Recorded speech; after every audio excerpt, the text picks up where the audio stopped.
नमस्कार दोस्तों, welcome to सरकार स्टडी वेब्स एजुकेशन। चलिए, इस क्लास में हम बात करने वाले हैं आर्टिफिशियल इंटेलिजेंसी, जिसे शॉर्ट में हम बोल देते हैं एआई, यानी कि आर्टिफिशियल इंटेलिजेंसी, या फिर हम बोल सकते हैं कृत्रिम बुद्धिमत्ता। जैसे कि हम अगर बात करें एआई की, तो ये जो होती है एक प्रकार से जैसे मनुष्य सोचता है या इंसान सोचता है, उसी प्रकार अगर मशीन को बना दिया जाए मनुष्य के सोचने के हिसाब से, यानी कि जिस प्रकार मनुष्य सोचता है उसी हिसाब से अगर मशीन सोचने लगे तो इसको हम क्या बोलेंगे, इसको हम एआई की संज्ञा दे सकते हैं। वर्तमान में बहुत सारी चीज़ हमको एआई के एग्जाम्पल के रूप में देखने को मिलेगी। एआई को पढ़ने से पहले मैं आपको बता देता हूँ, हमने जो है ई गवर्नेंस के बारे में कंप्लीट चीज़ें पढ़ लिया है, उसको आप जाकर देख सकते हैं।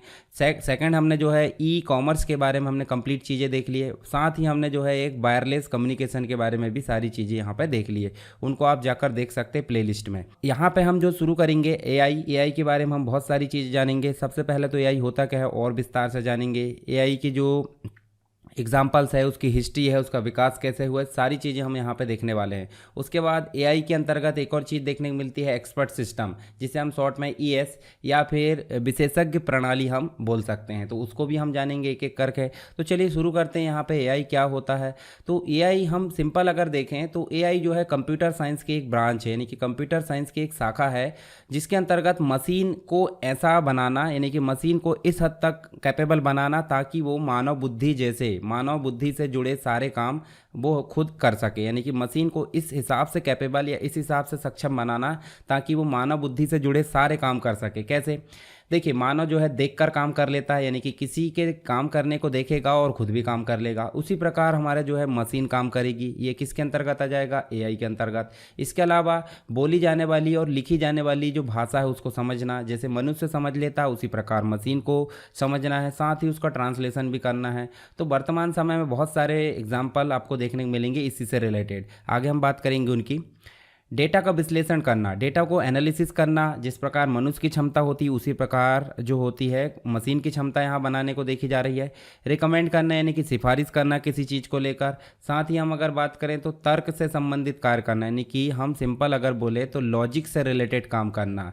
सही है या नहीं है, इफ़ वाली जो कंडीशन होती है ना, उस हिसाब से जो मशीन है वो काम करने लगेगी। उसके साथ ही नई नई चीज़ें सीखना, देखकर किसी को या सिखाने को। जैसे आज की डेट में जो रोबोट है, रोबोट भी आपको देखने को मिलेंगे। रोबोट भी किसके लिए, मतलब कौन सी टेक्नोलॉजी फॉलो करते हैं? एआई। और रोबोट जो है एक प्रकार से केयर टेकर के रूप में भी आने लगे हैं, तो वो देख देख कर सीख जाते हैं। तो ये क्या है? एआई है। पर्यावरण के साथ बातचीत करना, साथ ही समस्याएं जो कुछ विशेष प्रकार की होती है उनको सुलझाना। क्रिएटिविटी का अभ्यास करना, जिस प्रकार रचनात्मकता की जो कैपेसिटी मनुष्य में होती है उसी प्रकार मनुष्य को देखकर इसको जो है मशीन में अप्लाई करना, इसी को हम क्या बोल देते हैं? एआई बोल देते हैं। एआई का उपयोग वित्त, यानी कि जो फाइनेंस होता है, पैसे धेले से रिलेटेड जो भी चीज़ें होती है, उसके साथ ही हम कई उद्योग, यानी कि बहुत सारी इंडस्ट्री में इसका उपयोग कर सकते हैं, जहां इसका उपयोग बड़ी मात्रा में डेटा को एनालिसिस या डेटा का विश्लेषण करने, साथ ही धोखाधड़ी या जो फ्रॉड होता है उसको पता लगाने के लिए हम किसका उपयोग कर सकते हैं? एआई का उपयोग कर सकते हैं। कुछ एआई प्रोग्राम अपने पिछले अनुभवों से सीख भी सकते हैं, यानी कि अगर जो प्रोग्राम है हमने पहले से कोई काम दिया उसको या कुछ चीज़ें सर्च की हैं, तो उस आधार पर वो अगला जो भी आउटपुट आएगी, उसकी अगली प्रदर्शन या अगला परफॉर्मेंस रहेगी, वो उसमें सुधार देखने को मिलेगी, क्योंकि हमने पहले उसको इनपुट दे चुके हैं एक बार।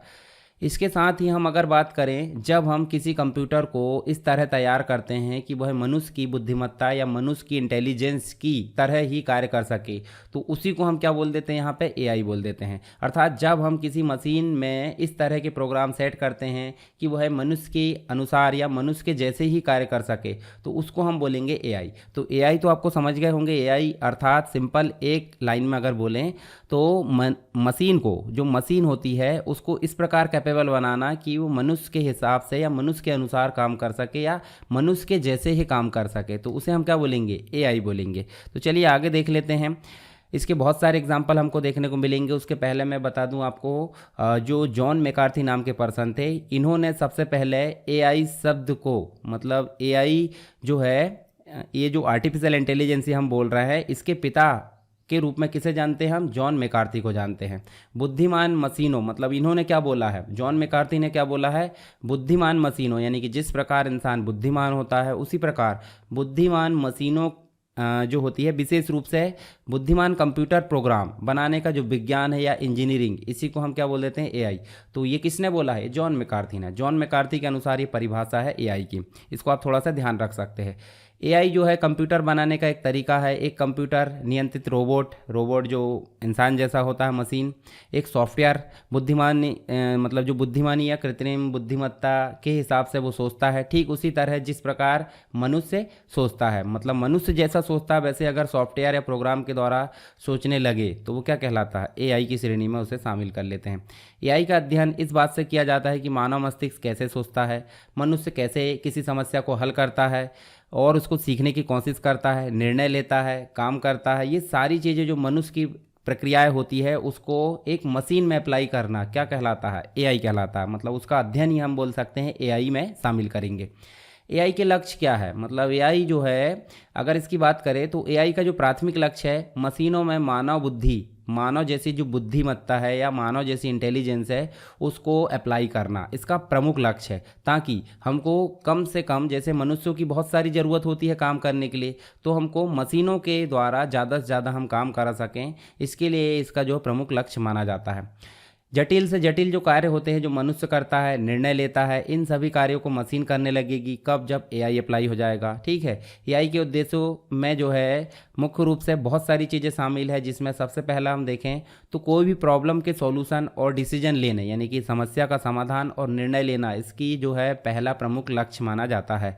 तो इसका मुख्य उद्देश्य हम देखें तो ऐसे सिस्टम को विकसित करना या ऐसे सिस्टम को डेवलप करना जो बड़े डेटा सेट का मतलब जो डेटाबेस होता है उसमें बहुत जो विस्तार से हम देखें नॉलेज जो बेस होता है उसका विश्लेषण करना, एनालिसिस करना, पैटर्न, जो भी पैटर्न फॉलो किया जा रहा है उसकी पहचान करना, जो डेटा संचालित है उस पर निर्णय ले सके, सारी चीज़ें यहाँ देखने को मिल जाती है। समस्याओं को हल करना, यानी कि जो प्रॉब्लम होती है उसको सॉल्व करना, कुशलतापूर्वक निर्णय लेना, स्वास्थ्य की देखभाल करना, वित्त से लेकर परिवहन, विनिर्माण, इन सभी उद्योगों में अगर देखें तो हमको समस्या के समाधान के लिए एआई का जो है जो एक प्रकार से कर्तव्य देखने को मिल जाता है। यानी कि एआई जो है, एआई को विकसित करने का मुख्य लक्ष्य हमको समस्या के समाधान के रूप में देखने को मिल जाता है।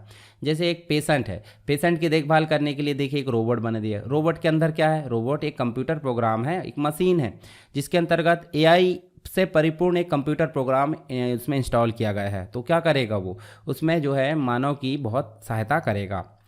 इसके साथ ही नेक्स्ट हम देखें तो प्राकृतिक भाषा प्रसंस्करण, जिसे हम नॉर्मल बोले तो एनएलपी, यानी कि नेचुरल लैंग्वेज प्रोसेसिंग इसे हम बोल सकते हैं। तो यह क्या, तो एक प्रकार से जो प्राकृतिक भाषा है उसमें मनुष्यों को समझ और बातचीत करना, प्राकृतिक भाषा को समझना, साथ ही जो मनुष्य है उससे बातचीत करना। आपने एग्जाम्पल के रूप में भी देखे होंगे, देखिए जो मैक iOS है, मैक मतलब जो लैपटॉप होता है, या iOS मतलब जो आपके टैबलेट वगैरह और फ़ोन में रहते हैं एप्पल के, उसमें आपको ये जो है एक प्रकार से सीरी देखने को मिलता है, जो असिस्टेंट होता है जो कि हमारे बोलने के अनुसार कुछ आंसर देता है। ऐसे अमेजन का एलेक्सा देखे होंगे, ठीक है, ये देखिए इस प्रकार गूगल असिस्टेंट, जो गूगल होम हम देख सकते हैं, ये सब हम जो भी बोलते हैं उसकी रिक्वेस्ट को एक्सेप्ट करते हैं और साथ में उसका आउटपुट प्रदान करते हैं। ठीक है, आप अपने फ़ोन में गूगल का इस्तेमाल करते हैं, ओके गूगल बोल के, तो वो भी क्या है, एक प्रकार से एनएलपी है, यानी कि नेचुरल लैंग्वेज प्रोसेसिंग है। तो ये सारी चीज़ें आपको देखने को मिल जाती है। मशीन लर्निंग और डीप लर्निंग, ये क्या होता है, एक प्रकार से जो होती है डीप लर्निंग और जो मशीन लर्निंग होती है, एआई के सबसेट माने जाते हैं। एआई के मतलब एक प्रकार से सब कैटेगरी होती है जो मशीनों को स्पष्ट प्रोग्रामिंग के बिना डेटा को सीखने में सक्षम बनाने के लिए केंद्रित है। साथ ही तकनीक जो है उसमें कंप्यूटर विज्ञान, बॉक पहचान, सिफारिश सिस्टम सहित अन्य जो क्षेत्र है उसके लिए प्रगति भी यहाँ देखने को मिल जाती है। मशीन लर्निंग और डीप लर्निंग इसका मुख्य उद्देश्य है। इसके साथ ही रोबोटिक्स और ऑटोमेशन में एआई का जो होता है एक प्रकार से उपयोग होता है। एआई को रोबोटिक्स के साथ साथ एकीकृत करने से बुद्धिमान मशीनों को जन्म मिला है जो भौतिक कार्यों को सटीकता से कर सकती है। जैसे ऑटोमेटिक व्हीकल्स जो आ गया है, मतलब जैसे आप देखोगे तो बहुत सारे देशों में ऑटोमेटिक व्हीकल्स आ गए। इसका मतलब है बिना ड्राइवर के वो चलने लगे हैं। तो ये कौन काम करता है वहाँ पर, उसके पीछे काम करता है एआई। ठीक है, मतलब एक प्रकार से एक रोबोट बोल सकते हैं, जो कार होती है वो खुद ही, या फिर आप सिंपल बोले तो ऑटोमेटिक चलती है वो एआई के कारण। ठीक है, इसके अलावा स्वास्थ्य देखभाल और चिकित्सा को बढ़ाना, तो मैंने अभी बताया केयर टेकर के रूप में रोबोट आने लगे हैं। ठीक है, बड़ी बड़ी जो जैसे मान लो जो आईटी की फील्ड में सबसे आगे कंट्री है, उनके द्वारा ये चीज़ें देखने को मिल जाती है। रचनात्मकता यानी क्रिएटिविटी और नवीनता को बढ़ावा देने के लिए एआई का यहाँ मुख्य लक्ष्य है। तो ये सारी चीज़ें आपको इसके लक्ष्य के रूप में देखने को मिल जाती है। एक बार इनको आप अच्छे से पढ़ लीजिए ताकि आपको थोड़ा सा क्लियरिटी मिल जाए। चलिए अब बात करते हैं क्या हिस्ट्री की। तो हिस्ट्री में थोड़ा सा आपको ओवरव्यू बता देता हूँ मैं। तो हिस्ट्री हम विस्तार से जानेंगे नेक्स्ट क्लास में। तो हिस्ट्री में सिंपल देखें तो आपको 1943 से शुरुआत होती है कहानी, 2015 तक हम देखेंगे। हालांकि अभी क्या चल रहा है 2024, तो 2024 के एग्जाम्पल भी हम यहाँ पे देखने वाले हैं। तो हमने यहाँ पे एआई के बारे में बेसिक रूप से जाना, एआई के लक्ष्य यहाँ पे देखे, तो आपको इतनी चीज़ें तो क्लियर हो गई होगी। इसमें कोई डाउट है तो आप मुझे कमेंट बॉक्स में बता सकते हैं। चलिए हम यहाँ पे बात करने वाले हैं हिस्ट्री ऑफ एआई, यानी कि आर्टिफिशियल इंटेलिजेंसी की जो हिस्ट्री है या उसका इतिहास है, कहाँ से शुरुआत हुई कहानी, वो सारी चीज़ हम यहाँ पे देखने वाले हैं। इसके पहले हमने बात करें एआई की है क्या। तो एआई सिंपल मान लीजिए आप कि मशीनों को इस हिसाब से काबिल बनाना ताकि वो इंसान जैसी बुद्धि उसमें आ सके और इंसान जैसे वो काम कर सके, तो उसे हम क्या बोलेंगे, एआई, यानी कि कृत्रिम बुद्धिमत्ता उसे हम बोल देंगे। तो एआई की सिंपल जो हिस्ट्री है आप देखें सिंपल, तो यहाँ पे 1943 में कहानी शुरू हुई जिसमें आर्टिफिशियल न्यूरॉन्स का जो है एवोल्यूशन या विकास हुआ। फिर ट्यूरिंग मशीन है उसका विकास हुआ 1950 में। 1956 की बात करें तो वर्थ ऑफ एआई यानी कि डार्थ माउथ कॉन्फ्रेंस हुई, यहाँ पे देखने को मिला। फिर फर्स्ट चैटबॉट बना। चैटबॉट क्या होता है, जो ऑनलाइन आपकी हेल्प करे। आप कोई चीज़ पूछते हैं वेबसाइट वगैरह में और आपको फटाफट रिप्लाई आता है, इसका मतलब वो क्या है, चैटबॉट। तो एलिजा नाम का चैटबॉट बना 1966 में। 1972 की बात करें तो फर्स्ट इंटेलिजेंस रोबोट जिसका नाम बॉबेट फर्स्ट था, ये बना। फिर फर्स्ट एआई विनर हुआ, यहाँ पे देखने को मिला 1974 से 80 के बीच में। 80 में आपका एक्सपर्ट सिस्टम मिला। तो एक्सपर्ट सिस्टम एक प्रकार से एआई का ही एग्जाम्पल है, इसके बारे में आगे हम विस्तार से जानने वाले हैं। 87-93 के अंतर्गत हमको सेकंड एआई विनर देखने को मिला।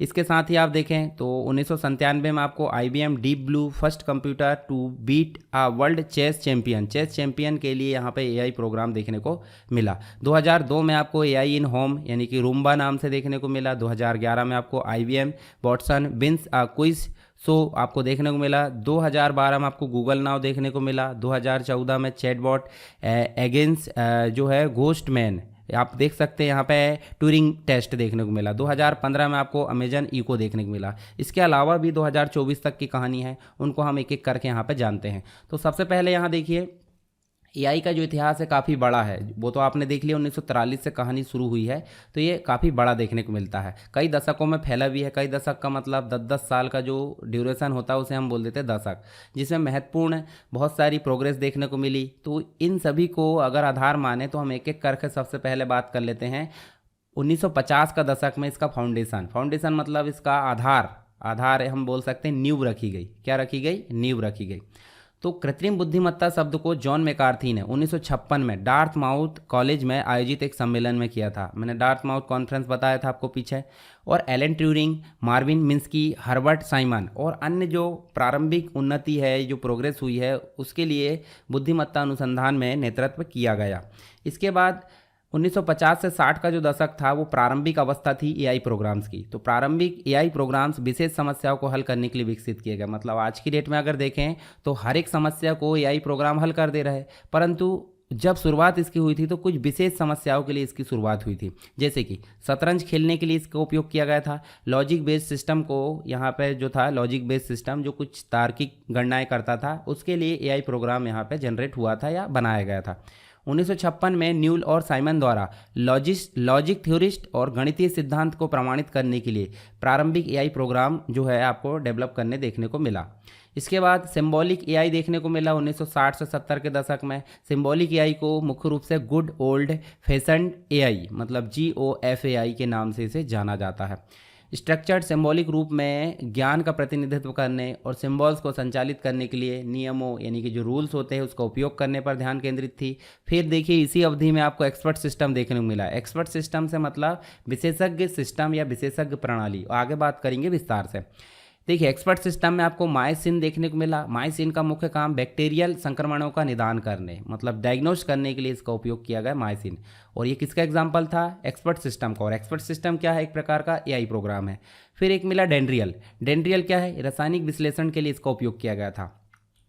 इसके बाद देखिए आपको 1970 से 80 के बीच में शीतकाल देखने को मिला। अब शीतकाल होता क्या है? एआई का शीतकाल मतलब पहले तो समझिए शीतकाल क्या होता है। तो शीतकाल से मतलब आप समझिए आप पढ़ना शुरू किए, आपका एग्ज़ाम है मान लो, ठीक है, आपने पढ़ना शुरू किए, आज 10 घंटे पढ़े, 10 करके एक महीने तक आपने 10 घंटे पढ़े। फिर कुछ ऐसे काम आ गए, शादी विवाह या कोई कार्यक्रम आ गया, तो एक महीने बाद आपका जो पढ़ाई है वो ठंडी पड़ गई। कैसी हो गई? ठंडी पड़ गई, मतलब आप 1 घंटे पढ़ लिए, 2 घंटे पढ़ लिए, या फिर नॉर्मल पढ़ लिए तो पढ़ लिए, नहीं तो जाने दो, ऐसा आपने बोल दिए काम के चक्कर में। तो ऐसी स्थिति को हम सिंपल बोल देंगे शीतकाल, यानी कि ठंडे बस्ते में डाल देना। ऐसे ही एआई आर्टिफिशियल इंटेलिजेंसी की जो प्रोग्रेस चल रही थी वो भी 70 से 80 के दशक में क्या हुई? शीतकाल उसमें आ गया, यानी कि ठंडक हो गई। ठंडक मतलब कार्य बहुत धीमी गति से हो गया या फिर बंद ही हो गया। तो प्रारंभिक उत्साह के बाद यहाँ देखें तो 70 से 80 में तकनीकी सीमा और तकनीकी जो लिमिट थी उसके कारण, या फिर हम बोले अवास्तविक अपेक्षाओं के कारण, वित्त यानी कि पैसे की कमी या फाइनेंस की कमी के कारण एआई की जो प्रगति थी, जो प्रोग्रेस थी, वो काफ़ी धीमी हो चुकी थी 70 से 80 के दशक में, ठीक है। इसी कारण इसे एआई का शीतकाल बोला जाता है। तो चलिए यहाँ पे हम शीतकाल के बाद देखेंगे। तो शीतकाल के बाद 80 से 90 के दशक में ये कहानी फिर से शुरू हुई। तो फिर से कैसे शुरू हुई? कनेक्शनिज्म और न्यूरल नेटवर्क। अब यहाँ देखोगे तो आपको देखिए न्यूरल नेटवर्क मतलब जिसे डीप लर्निंग बोला जाता है, डीप लर्निंग के लिए यूज़ किया जाता है, और कनेक्शनिज्म मॉडल मतलब आर्टिफिशियल न्यूरल सिस्टम, इसे हम देख सकते हैं। इसमें फिर से जो है इंटरेस्ट पैदा हुआ है, फिर से रुचि उत्पन्न हुई, और न्यूरल नेटवर्क को प्रशिक्षित करने के लिए बैक प्रोपेगेन एल्गोरिदम, जिसका उपयोग तंत्रिका नेटवर्क को सीखने में मदद करता है, इसके लिए जो है इसको विकसित किया गया।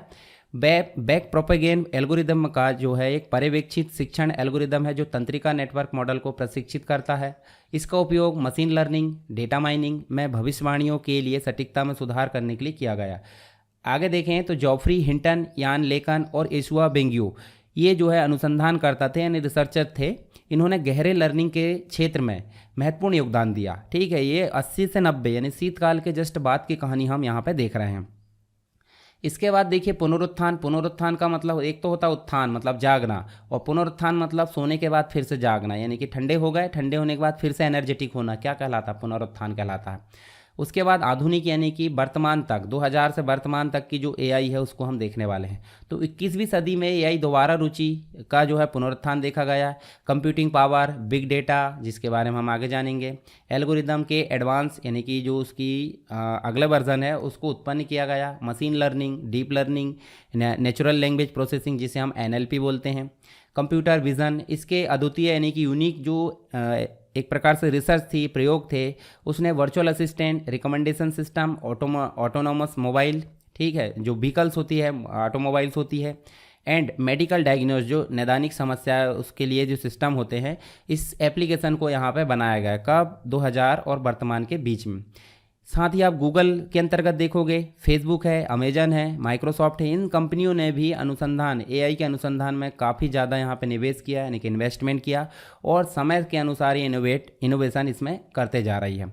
अब बात करते हैं हम वर्तमान की। वर्तमान में देखिए बिजनेस यानी कि व्यापार के अंतर्गत देखोगे तो आपको एआई के एग्जांपल जैसे स्पैम फिल्टर देखने को मिल जाता है, स्मार्ट ईमेल देखने को मिल जाता है, वॉइस टेक्स्ट फीचर देखने को मिल जाता है, साथ ही स्मार्ट पर्सनल असिस्टेंट देखने को मिल जाता है, ऑटोमेटेड रिस्पॉन्डर मतलब जैसे उदाहरण के लिए आप किसी को मैसेज करते हैं और आपको रिप्लाई आ जाता है तुरंत, ठीक है, मतलब मैसेज करने के लिए धन्यवाद या दुनिया भर की ऐसी चीज़ें आ जाती है व्हाट्सअप में, देखो बहुत सारी जगह। तो वो क्या है? ऑटोमेटेड रिस्पॉन्डर हम इसे बोल सकते हैं। प्रोसेस ऑटोमेशन हो जाती है, sales and business forecasting, security surveillance, ये सारे एग्जांपल क्या है? वर्तमान के हिसाब से जो बिजनेस है उसमें यूज़ किया जा रहा है एआई के। एजुकेशन यानी शिक्षा के क्षेत्र में देखें तो क्लासरूम का मैनेजमेंट यहाँ ऑटोमेटिक हो जा रहा है एआई के माध्यम से, लेसन की प्लानिंग हो जा रही है, classroom, audio visual, parent teacher communication, language learning, test preparation, ये सारे एग्जाम्पल एजुकेशन के हैं जो कि एआई के रूप में यहाँ यूज़ होते हैं। मनोरंजन के लिए भी एआई का उपयोग हो रहा है वर्तमान में, तो personalise recommendation in streaming service, जैसे गेम्स की स्ट्रीमिंग हो रही है तो उसके लिए यहाँ पर रिकमेंड हो जाता है ऑटोमेटिक। एआई जनरेटेड म्यूजिक यहाँ देखने को मिल जाता है, आर्ट देखने को मिल जाता है, पिक्चर देखने को मिल जाती है, सब क्या है? एंटरटेनमेंट के लिए एआई का उपयोग है। इसके अलावा गवर्नमेंट अगर देखें तो ट्रैफिक फ्लो एनालिसिस के लिए गवर्नमेंट एआई का उपयोग करती है। इम्प्रूविंग हेल्थ केयर सर्विस मतलब जो स्वास्थ्य सेवाएं है उसको इम्प्रूव करने के लिए एआई का उपयोग किया जा रहा है। Enhance large scale infrastructure monitoring यानी कि जो देख रेख है उसके लिए भी एआई का उपयोग किया जा रहा है। Processing large amount of data, data का बड़ी मात्रा में डेटा की प्रोसेसिंग के लिए एआई का उपयोग किया जा रहा है। और बहुत सारी चीज़ें जैसे चैट बॉट है, साइबर अटैक प्रिवेंशन है, स्मार्ट पॉलिसी मेकिंग है, ये सारी चीज़ों के लिए क्या उपयोग किया जा रहा है? एआई। किसके द्वारा? गवर्नमेंट के द्वारा। तो ये वर्तमान का ट्रेंड है। हेल्थ केयर मतलब आप देखें स्वास्थ्य सेवाएं में तो medical image analysis, virtual assistant, predictive analysis, chatbot, ये सारे एग्जांपल जो है आपके एआई के हैं जो कि हेल्थ केयर के रूप में उपयोग किए जा रहे हैं। तो यहाँ पे हमने बात करें एआई की हिस्ट्री के एक आप सीक्वेंस आप देख सकते हैं। तो और शुरू की बात करें 1943 से पहले की, तो न्यूरल नेटवर्क के पहले भी 1923 में देखे रोसम यूनिवर्सल रोबोट्स, जिसे RUR नाम का जो है लंदन में खुला, जहां अंग्रेजी में रोबोट शब्द का पहला उपयोग हुआ। फिर न्यूरल नेटवर्क बना। फिर उसके बाद देखिए कोलंबिया में रोबोटिक्स शब्द। फिर उसके बाद एलन ट्यूरिंग जो है बुद्धि के मूल्यांकन के लिए ट्यूरिंग टेस्ट की शुरुआत हुई। उसके बाद देखिए 56 में जॉन मैकार्थी ने आर्टिफिशियल इंटेलिजेंस शब्द को गढ़ा। ऐसे ही इनको क्या बोला जाता है? एआई का पिताजी बोला जाता है। और इन्होंने इसमें प्रोग्रामिंग करने के लिए एक प्रोग्रामिंग भाषा लिखी जिसका नाम था लिस्प। तो एआई प्रोग्रामिंग किसे बोलते हैं? लिस्प। और एआई के जनक किसे बोलते हैं? जॉन मैकार्थी को। तो ये आप ध्यान में रखिए। आगे आप हिस्ट्री पढ़ सकते हैं और यहाँ पे हिस्ट्री लिखी हुई है, ये आपको PDF मिल जाएगी, यहाँ पे आप ध्यान से पढ़ लेना। तो इस प्रकार हमने यहाँ पे एआई की हिस्ट्री देखें।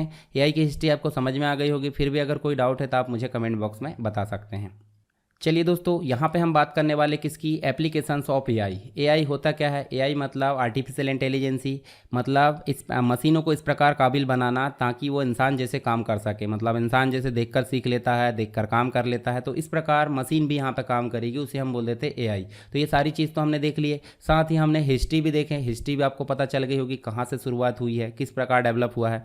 अब हम बात करते हैं एआई का उपयोग कहाँ कहाँ किया जाता है। तो एआई का उपयोग बहुत सारे क्षेत्रों में किया जाता है। तो आप सिंपल अगर देखें तो आप देखिए, अगर यहाँ देखें हेल्थ केयर यानी कि स्वास्थ्य विभाग में या स्वास्थ्य सेवाओं के नज़रिए से देखें तो एआई का उपयोग यहाँ पे होता है। मतलब मशीन यहाँ पे ज़्यादा से ज़्यादा उपयोग की जा रही है। ट्रांसपोर्ट यानी परिवहन के क्षेत्र में देखें तो एआई का उपयोग किया जा रहा है। एग्रीकल्चर यानी कृषि के क्षेत्र में ड्रोन वगैरह, रोबोट है, मशीन है बड़ी बड़ी, ये सारी चीज़ें यहाँ पे एआई के रूप में उपयोग की जा रही है कृषि में। एजुकेशन में हमने बात करे थे हिस्ट्री में, तो एजुकेशन में भी एआई का उपयोग किया जा रहा है। आजकल रोबोट पढ़ाने लगे हैं। ई कॉमर्स यानी कि आप देखोगे अमेजन है, फ्लिपकार्ट है, या ऑनलाइन जो बिजनेस हो रहा है वहाँ पे भी एआई का उपयोग किया जा रहा है। मनोरंजन के लिए भी आप देखोगे तो बड़ी मात्रा में एआई का उपयोग किया जा रहा है। रोबोटिक्स के क्षेत्र में तो ऑलरेडी है ही। ऑटोमेटिव जो है आप देखोगे, कार बनाने वाली कंपनियां हैं, आप देखोगे तो यहाँ पे बड़े बड़े रोबोट्स हैं जो कार को असेंबल करने का काम करते हैं, कार को, बाइक को। सोशल मीडिया में देखोगे तो फेसबुक है, गूगल प्लस है, बहुत सारे सोशल मीडिया ऐप है, वहाँ पे भी आपको एआई देखने को मिलेगा। डेटा सिक्योरिटी के लिए भी आपको एआई जो है देखने को मिल जाता है। ठीक है। इसके अलावा फाइनेंस है, वित्त की जो व्यवस्था है, वित्त को मैनेज करना है। गेमिंग में, एस्ट्रोनॉमी में, इन सभी जगह में आपको एआई जो है देखने को मिल जाता है। तो चलिए एक नज़र इनमें हम जो है एक एक करके देख लेते हैं। सबसे पहले बात करते हैं एस्ट्रोनॉमी। इसका मतलब होता है खगोल विज्ञान। इसका मतलब जो पृथ्वी है, हमारी अर्थ है, अर्थ के बाहर का जो अध्ययन है, ग्रह उपग्रह, सूर्य का अध्ययन, आकाशगंगाओं का अध्ययन, उसे हम क्या बोल देते हैं? एस्ट्रोनॉमी यानी कि खगोल विज्ञान। खगोल विज्ञान में एआई का उपयोग क्यों किया जाता है? तो जटिल जो ब्रह्मांड की समस्याएं होती है कि ब्रह्मांड कैसे बना, किस प्रकार फैल रहा है, किस प्रकार क्या क्या चीज़ें हो रही, उसमें किसकी उत्पत्ति कैसे हुई, सारी चीज़ों को जानने के लिए किसका उपयोग किया जा रहा है? एआई का उपयोग किया जा रहा है बड़ी मात्रा में।